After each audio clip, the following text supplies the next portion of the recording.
પરિચયના જે 3 દિવસથી વિવિધ કાર્યક્રમો કરવામાં આવે છે, કોના દ્વારા કરવામાં આવે છે? મારું નામ વિકાસ જગદીશચંદ્ર તોશનીવાલ. હું મહેશ્વરી યુવા સંગઠન પરિવારનો પ્રમુખ છું. અમે 3 દિવસની કલ્ચરલ ઇવેન્ટનું આયોજન કરેલ છે, મહેશ નવમીનું આયોજન, જેમાં પહેલા દિવસે અમે વિવિધ પ્રકારની રમતગમતનું આયોજન કરેલ છે. બીજા દિવસે અમે કલ્ચરલ ઇવેન્ટનું આયોજન કરેલ છે, જે યોગી ફાર્મમાં, જેમાં ધારાસભ્ય શ્રી પંકજભાઈ દેસાઈ સાહેબ પણ હાજર હતા. અને ત્રીજા દિવસે અમે ભવ્ય શોભાયાત્રાનું આયોજન કરેલ છે, જે વલ્લભનગરથી થઈ મહેશ વાટિકા સુધી એનું આયોજન થયેલ છે. તમે જે ઇન્ડોર ગેમો રમાયેલી, કઈ કઈ ગેમો હતી? અમે ઇન્ડોરમાં ચેસ, બેડમિન્ટન, સ્વિમિંગ, કેરમ એ બધું રમાડેલું છે. અને પછી જે કલ્ચરલ પ્રોગ્રામ હતો એમાં કયા કયા?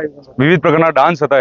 એમાં જુદી જુદી એજના એજ ગ્રુપ બનાવ્યા હતા, અને એ બધાના ડાન્સ અમે શંકર ભગવાનના આધારિત અમે આયોજન કરેલું છે. પરિચયના જે આખું આયોજન કરવામાં આવ્યું? હું પ્રદીપ ચુનીલાલ અસાવા, મહાસચિવ મહેશ્વરી યુવા સંગઠન દ્વારા આયોજિત થયેલું પ્રોગ્રામ 3 દિવસીય મહેશ નવમીનો પ્રોગ્રામ છે.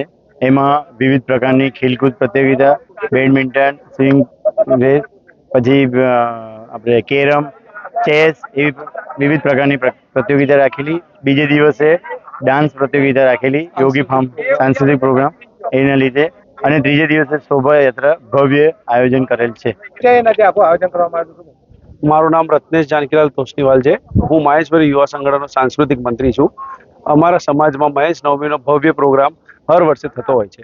આ વર્ષે અમે પણ 3 દિવસનો મહેશ્વરીનો સમાજમાં મહેશ નવમીનો ભવ્ય પ્રોગ્રામ કર્યો છે. એમાં પ્રથમ દિવસે અમે ઇન્ડોર ગેમ્સ અને આઉટડોર ગેમ્સ 2 વસ્તુ રાખી હતી. એમાં ચેસ, કેરમ, લીંબુ ચમચ, એક ટાંગ અને બધી આઉટડોર્સમાં સંગીત, ખુરશી અને બધું પ્રોગ્રામ રાખેલું.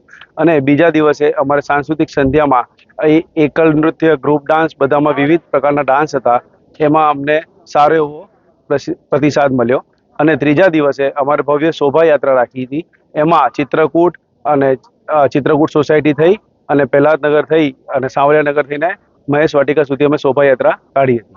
My school is one such future-ready school where I understand each and every concept taught in the class and don't rote learn, where teachers don't just use books and blackboard to teach but use new ways of teaching and learning like audiovisual learning, activity-based learning and group activities, which enhances my conceptual understanding. My school also teaches coding, which is an important 21st century skill. Not just that, I get an opportunity to showcase my skill on a national platform. And with all this, I acquire important skills that make me future ready and confident. Would you also like to know where is my future ready school? Visit now and see for yourself.